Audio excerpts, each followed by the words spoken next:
오늘은 타락한 증권사를 주제로 이야기해 보겠습니다.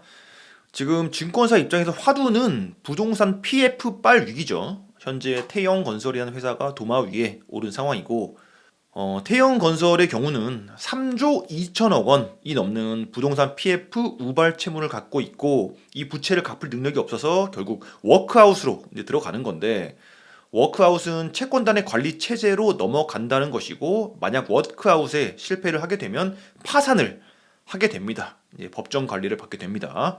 법정 관리에 들어가게 되면 여기서 이제 문제가 되는 게 도미노 현상이 일어난다는 거죠. 이제 태영건설에 대출해준 금융권에도 여파가 생기게 되고, 또 금융권의 여파가 사회 전반으로 영향을 미치게 되면서 개인들에게도 피해가 전가가 될 거라는 겁니다. 근데 태영건설의 우발 채무가 3조라고 하는데 저는 훨씬 더 높을 거라고 생각을 합니다. 현재 태영건설 워크아웃에 직접적인 영향권에 있는 증권사는 SK증권이랑 다올증권이며, 특히 다올증권은 매우 상황이 심각하다.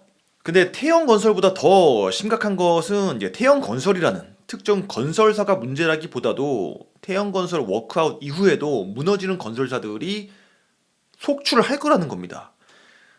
중요한 것은 작년 말부터 올해 2월까지 이제 부동산 PF 만기가 몰려있기 때문에 앞으로 쓰러지는 건설사들과 그들에게 대출을 해준 증권사들을 눈여겨보시길 바랍니다. 어떤 증권사들이 위기에 봉착하게 될지. 제가 강조하고 싶은 중요한 포인트는 금융권들이 부동산 사업 용도로 대출을 해줬다가 건설사들이 어려워져서 이제 돈을 못 받게 되어버리는 그런 단순한 상황이 아니라는 겁니다. 어쩌다가 수많은 금융사들의 돈이 부동산 PF에 몰리게 되었고, 거기에 뭐가 있길래, 어떤 꿀단지가 있길래 부동산 PF에 집착을 하게 되었냐라는 거죠. 그렇게 건설사들이 알맹이 없는 부실한 판을 끊임없이 벌이게 된 동력이 무엇인가? 이것이 이제 증권사로부터 시작이 되었다라고 이제 판단을 하는 겁니다. 묻지마 부동산 프로젝트의 거품이 대한민국을 금융위기로 몰아넣은 배경이 과연 무엇인가? 이 이야기가 바로 오늘의 주제입니다. 앞으로 부동산 PF 부실 사태가 더 많이 터질 텐데, 가장 타격이 클 금융회사를 하나만 꼽으라면 어딘가? 그러니까 태형건설 넘어가지고 이제 총체적으로 부동산 PF라는 큰 그림으로 봤을 때 가장 위험이 큰 증권사는 바로 연체율이 10%가 넘는 한국투자증권이라고 합니다. 한국투자증권은 사이즈는 미래 에셋이 더 크지만 종합 순위는 작년에 한국투자증권이 1위로 역전을 했다라고 합니다. 그러니까 다올투자증권이나 하이투자증권 뭐 이런 부동산 PF 비중이 높고 이제 심각한 상황에 처해 있는 이들은 중소형 증권사라는 거고요. 한국투자증권의 작년 기준 우발 채무 규모는 약 5조 9천억 원으로 업계 최대로 집계를 하고 있고, 미래에셋증권의 자본 규모가 한투의 2배인데 우발 채무의 규모는 한투가 미래에셋의 2.5배라고 하니까 얼마나 한국투자증권이 부동산 PF에 불나방처럼 뛰어들었는지를 알 수 있는 대목이고요. 만약에 시행사나 건설사들이 무너지고 빚을 갚지 못하는 상황이 오면은 이제 한국투자증권 같은 증권사가 부실을 떠나야 됩니다. 특히 한국투자증권 같이 대형 증권사가 부실을 떠안게 되면은 그 파장은 사회 전반으로 상상 이상으로 커질 가능성이 높다. 어쨌든 현재 상황에서는 한국투자증권의 재무 건전성이 악화될 위기에 놓여 있으며, 해결책을 찾지 못하면 대한민국 전반으로 엄청난 파장을 몰고 올 것이다. 부동산 PF의 실체가 본격적으로 드러나면 한국투자증권 외에도 더 많은 증권사들이 위험할 거라는 상황은 이미 예약이 되어 있는 거라고 봅니다. 여기서 중요한 거는 이제 경제부총리랑 국토교통부 장관이 연착륙을 강조한다라는 거죠. 자금을 투입해서 만기를 연장시키고 문제를 덮는다고 끝나는 게 아니다. 그냥 미루어질 뿐인 것이다. 본 PF 대출은 이미 착공이 된 거니까 자금을 투입해서 진행을 시켜도 자금 회수를 한다라는 희망이라도 있는데, 부동산 프로젝트 초입에 해당하는 브릿지론 대출은 만기를 연장해봤자 어차피 완주를 못하는 상황이기 때문에 현 상황에서는 걸러내고 또 도려내야만 한다. 자기 손에 피를 묻히기 싫어서 미루고 또 덮어봤자 피해는 오히려 점점 더 커진다는 거죠. 정부 차원의 관리 감독, 지원 등으로 PF 시장의 전체적인 붕괴 가능성은 낮은 것으로 판단했다. 사업성 관점에서 선별적, 순차적으로 정리될 것으로 예상했다. 정부의 입장입니다. 정부 차원에서 지원이 된다라고 한다면은 이제 공적 자금을 이제 투입하고 있다라는 거죠. 결국은 금융권의 탐욕으로 인해서 벌어진 참사를 국민들의 혈세로 감당을 해야 되는 그런 그림이라는 겁니다. 여기까지 부동산 PF 위기의 진행 상황과 정부 차원에서 수습하려는 내용을 말씀드렸고요.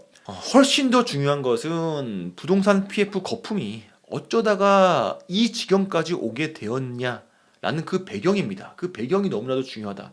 어떤 이권이 걸려 있길래 금융권의 수많은 은행과 증권사들이 다 같이 불나방처럼 뛰어들었고 또 어떤 루트로 눈먼 돈을 탐닉하였는가? 대한민국에 개발해야만 하는 부동산 프로젝트의 수요가 많았던 게 아니라 실제로는 수요도 없는 상황에서 계속해서 건물을 때려 지었기 때문에 상가도 아파트도 미분양이 속출을 하고 있는 것이고 중간에 떼어먹는 이권 세력이 워낙 많다 보니까 근거 없는 부동산 가격 거품이 형성이 되었고 그런 근거 없는 가격에 어떻게든 아파트를 팔아야 되니까 언론사들이 총동원이 되어서 이제 허위 부동산 광고가 뉴스와 방송을 도배하게 된 거고 그런 거품이 커질 대로 커진 상황에서 부동산에 막차를 탄 사회의 초년생들이 속출을 했었고요. 그 피해 규모는 대한민국 전반에 걸쳐서 이루 말할 수가 없는 수준이다. 소수의 부동산 이권 세력의 주머니를 채우기 위해서 나라 전체가 피해를 받고 엄청난 규모의 세금이 이들이 저지른 만행을 수습하기 위해서 쓰여지게 될 참이다. 대한민국의 가장 오래된 그리고 공고한 카르텔이라고 할 수 있겠죠. 지금부터는 속 터지는 뉴스를 몇 개 들려드리려고 합니다. 제 방송에서도 많이 이야기했지만 불법 공매도의 중심에는 부패한 증권사들이 있었고요.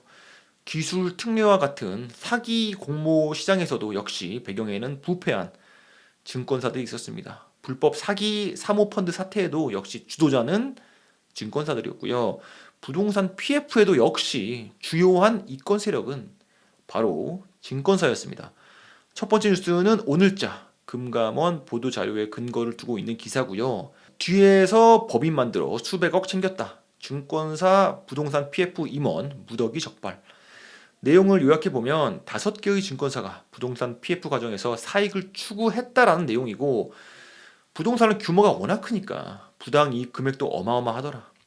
증권사 이름이나 범법자 이름이 공개되지 않았고요. 여러 종류의 증권사 범죄 내용이 적발이 됐는데 첫 번째는 PF 사업장 비공개 개발 진행 정보를 이용해서 본인 관계 법인에서 시행사 관련 시비, 즉 전환사채를 통해서 무려 500억 원 상당의 PF 사업 수익 부당 수취. 그러니까 증권사 임원이 계약금과 불이치론 본 PF를 즉 대출을 주선하는 과정에서 시행사가 발생한 전환사채를 매입했고 살 때는 그 가격이 수천만 원이었는데 매각할 때는 금액이 500억 원이었다라고 하고요. 전환사채를 매입한 법인의 명의가 증권사 임원 명의였다라고 합니다. 두 번째는 증권사 임원이 기존 PF 주선 과정에서 시행사가 사업 부지 인근에 추가로 부동산을 개발한다는 비공개 정보를 확보한 뒤 투자 조합을 결성했고 20억 원의 부당 수익을 챙겼다.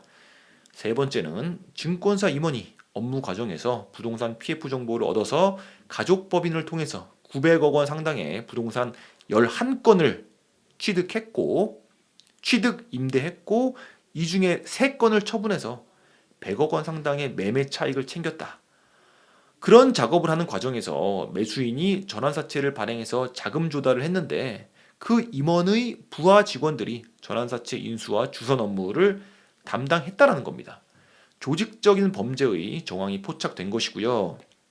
네 번째는 증권사 영업부에서 부동산 개발 시행사가 최초 승인받은 자금 사용 계획에 비해 자산관리 용역비를 4배 지출했는데도 자금 지출 용도를 제대로 점검하지 않았다. 돈이 어딘가로 줄줄 새고 있음에도 이제 그걸 눈 감아주는 그런 관행이 있었다라는 거죠. 부동산 PF를 진행하면서 돈이 나오고 빌려지는 과정에서 생겨난 맹점을 악용해서 증권사 임원들이 엄청난 금액의 부당 이익을 챙겼다라는 게 골자입니다. 근데 재밌는 거는 돈이 대출되는 과정에서만 그 과정에서만 봐도 이 정도 수준의 비리가 일어나고 또 돈이 새어 나간다라는 건데 아파트가 착공이 된 이후에도 LH랑 건설사 등등 또 다른 이권 세력이 개입을 해서 또 다른 비리가 일어나고 또 돈이 새어 나간다는 거니까 정말 기가 막힐 노릇이다. 그냥 몇억 원이 아니라 한 팀당 몇백억 원씩 착복을 하는 건데 이게 얼마나 오래된 카르텔인지 정말 소름이 돋습니다. 심지어 철근 하나하나까지 사기를 쳐서 급기야 순살 아파트까지 생겨난 지경에 이르렀다라는 거고요. 하나의 건물이 지어지는 모든 과정마다 이권 세력들이 껴있고 그렇게 이권 세력들이 착복을 한 뒤에 뻥튀기 된 가격으로 우리는 내 집을 마련하고 있다. 대한민국의 아파트가 왜 그리 비싼지 이제서야 이해가 가고 부동산 판에는 도둑놈들이 정말 많고 그러니까 아파트 시세 차익으로 돈을 버는 거는 정말 세 발의 피라고 할 수 있겠습니다. 다음 뉴스는 증권사 직원들이 부동산 PF 진행 과정에서 저지른 집단 비리 의혹입니다. 회사 이름 팔아 개인 호주머니 채웠다. PF 집단 비리 의혹. 건물 짓는데 대출하는 과정에서 허점을 파고들어서 온갖 수법으로 부당이익을 착복한 또 다른 사례고요. 이번 사례를 넘어서 이 문제는 파면 팔수록 끊임없이 나올 것을 저는 확신할 수 있습니다.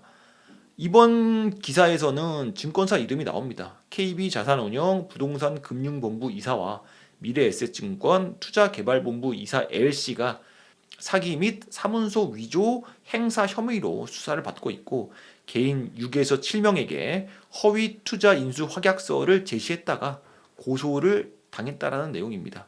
이렇게 투자 인수 확약서를 위조하는 사기를 벌이는 이유는 이 과정에서 손쉽게 큰 돈을 벌 수가 있기 때문이고 투자자를 속여서 돈을 쉽게 모을 수가 있고 이자를 덜 줘도 되는데 중요한 건 위조 투자 인수 확약서로 절감이 되는 돈은 증권사 직원의 주머니로 간다라는 거죠. 당연히 시행사랑 모종의 검은 거래가 있다라는 시각이 지배적이고요.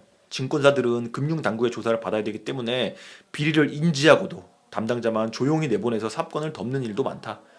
그렇게 대형 증권사의 부동산 PF 임원들은 조용히 퇴사한 뒤에 운용사를 차리는 일이 비일비재하다고 합니다. 빙산의 일각이 드러났을 뿐이지만 엄청난 크기의 빙산의 몸통이 예상이 되고요. 금감원은 전방위 수사로 부동산 PF 비리를 캐는 중이라고 합니다. 뒷돈의 횡령에 신뢰 무너지는 증권사.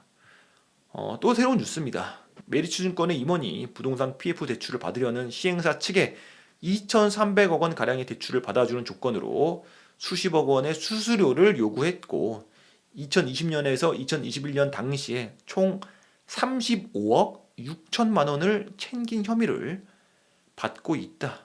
메리츠증권의 한 명의 임원이 1년에만 35억 6천만 원을 챙겼다라고 합니다.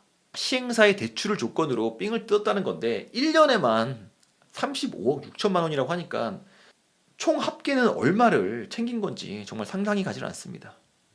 메리츠증권에서는 개인적인 일탈이라고 주장을 하고 있고요. 저희 생각에는 개인적인 일탈이 아니라 업계의 관행이고 운 나쁘면 걸리는 것일 뿐이다. 똑같은 자리에 다른 사람이 앉아도 비슷한 범죄를 저지르지 말라는 법이 없다. 메리츠증권은 이 사건 말고도 기업금융본부 임직원 일부가 3호 전환사채 발행 업무 과정에서 내부 정보를 이용해서 수십억 원의 부당이득을 취하는 혐의도 적발된 바가 있습니다.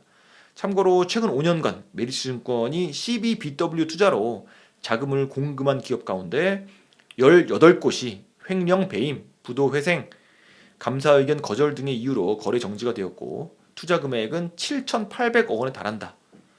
그러니까 증권사랑 대주주가 공범이라는 거죠. 증권사 임직원의 불법 주식거래 내부 징계 건수를 보면은 메리츠증권이 35명으로 가장 많고 미래에셋이 19명, KB가 18명, NH투자증권이 9명, 대신증권이 7명, 신한투자증권이 7명 등이었다라고 합니다. 미래에셋증권 투자개발본부의 임원도 2,800억 원 상당의 대출 계약서를 위조해서 해외 거래 업체에 제공해서 문제가 된 적이 있다라고 합니다. 정말 파도 끝이 없을 것 같고요. 오늘은 여기까지 하겠습니다. 부동산이 대한민국에서 가장 돈이 많이 몰리는 시장이다 보니까 사기꾼들이 많이 몰리는 줄은 알았지만 가장 큰 사기꾼이 제도권의 증권사였다는 사실이 너무나도 안타깝다. 왜 이렇게 한국의 증권사들이 많고 또 그들이 어마어마한 돈을 벌고 있는지 이해가 가는 부분이다.